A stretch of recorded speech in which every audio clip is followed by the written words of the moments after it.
Germantown Super Speciality Hospital. Dr. Mir Jawad Zar Khan, Senior Experienced Orthopedic Surgeon, Bone Fracture, Joint Replacement, Hip Replacement or Spine Surgery.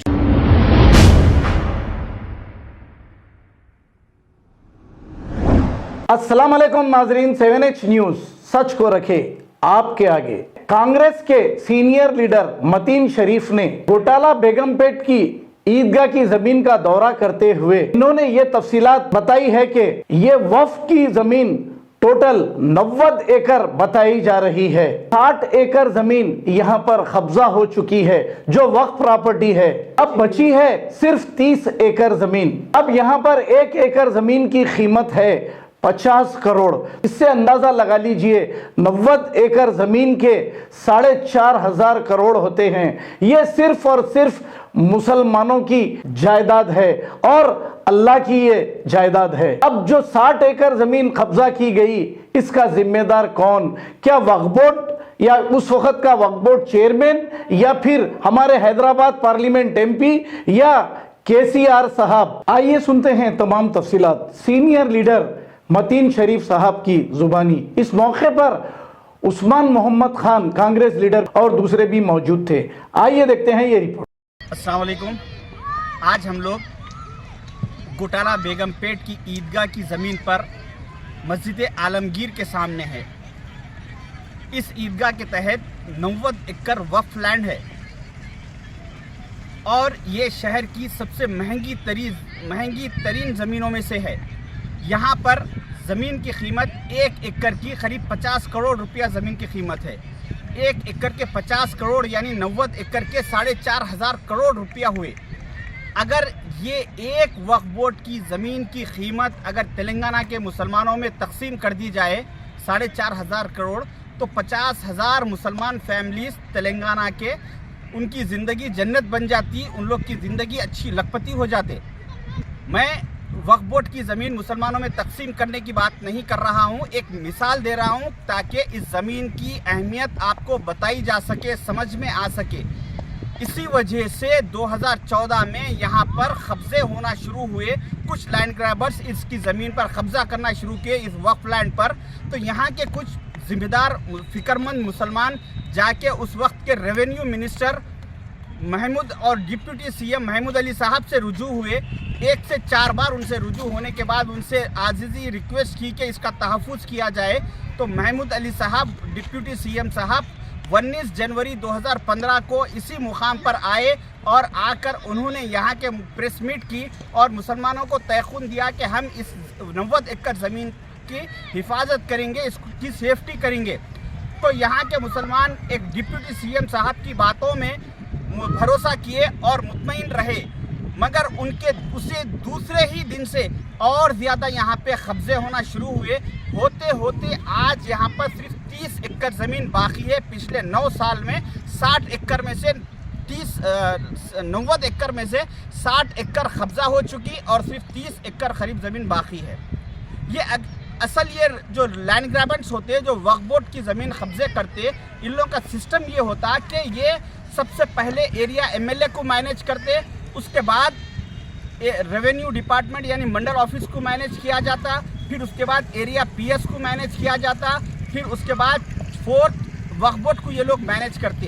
इन चारों department को manage करने के बाद इनको कोई रोक ही नहीं सकता। इसके बाद ईजिली लैंड ग्रैबर्स वक्फ बोर्ड की ज़मीन पे कब्जा करते।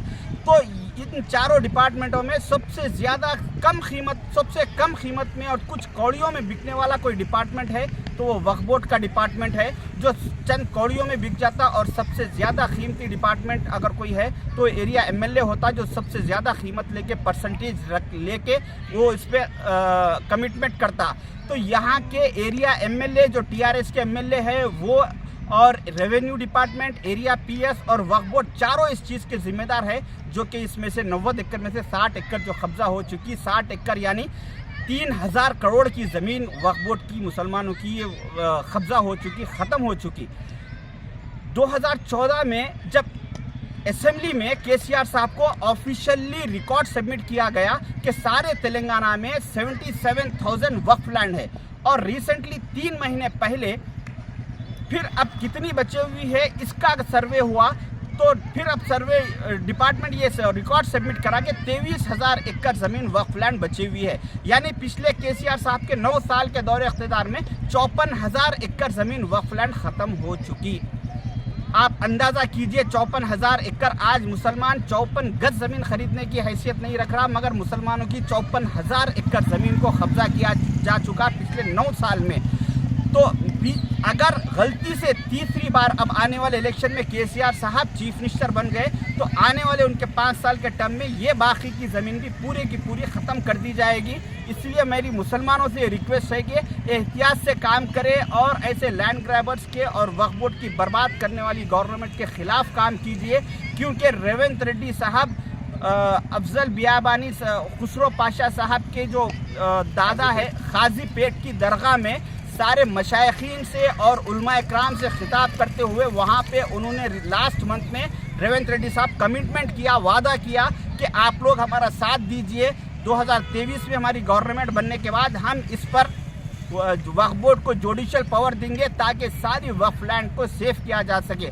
तो अगर आप लोग चाह रहे हैं कि सारे तेलंगाना में वक्फ लैंड सेफ हो तो आप कांग्रेस का साथ दीजिए और वक्फ बोर्ड को जुडिशल पावर लाइए। वक्फ बोर्ड को कांग्रेस आएगी तो जुडिशल पावर आएगा, सारी ज़मीन सेफ होगी। यहाँ पे जो 60 एकड़ पे कब्जेदार है उनसे मैं ये कहना चाहूँगा, और इनकी ज़मीन अगर कोई ख़रीद रही तो मेरी उनसे रिक्वेस्ट है कि दिसंबर के बाद वक्फ बोर्ड को जुडिशल पावर मिलने वाला है और इनका पैसा पूरा बर्बाद होगा। ये ज़मीन पूरी कांग्रेस आएगी तो पूरी 90 एकड़ की फेंसिंग की जाएगी और 90 एकड़ ज़मीन फिर वापस वक्फ बोर्ड को दी जाएगी। शुक्रिया, खुदा हाफिज़।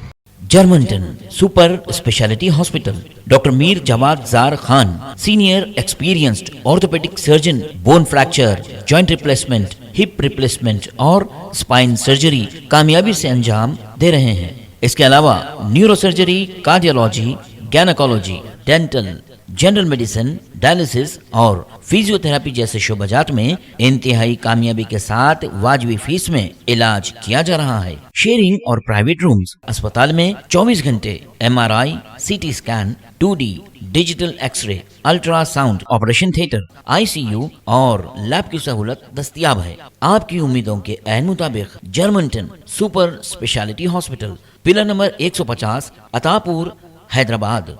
खबर है शहर की, खबर है गाँव की, खबर है सारी दुनिया की। 7H न्यूज पसंद आए तो लाइक कीजिए, शेयर कीजिए और सब्सक्राइब करना ना भूलें। 7H news.